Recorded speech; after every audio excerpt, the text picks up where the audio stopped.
So in my mind, there are three challenges in CAR T cell therapy.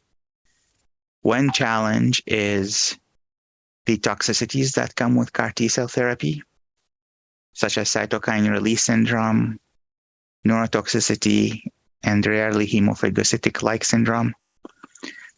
We know how to manage cytokine release syndrome well with the IL-6 receptor blockade inhibitor, tocilizumab, but we don't really have very effective treatments for neurotoxicity.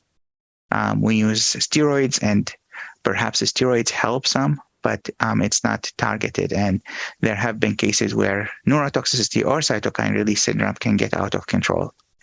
So that's one challenge, is the toxicity.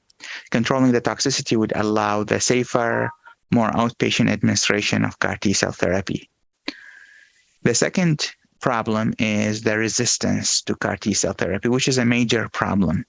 So in hematological malignancies, even CAR-19 in lymphoma, the responses are 70 to 80%, but only about 30 to 40% are patients who achieve durable remission, potentially are cured following CAR T cell therapy.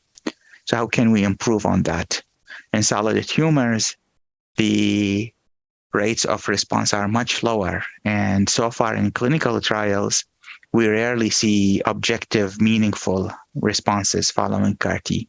So how can we improve on that? How can we improve on the resistance to CAR T cell therapy? And that is the second problem. And the third problem is really access. As we know, CAR T cell is labor intense, requires GMP facilities. You take the cells, you ship them. There is a wait list within the company available based on the availability of slots. That time of manufacturing can be prolonged. It comes back. Patients might not have that time to wait for the CAR T cell manufacturing because of their aggressive disease.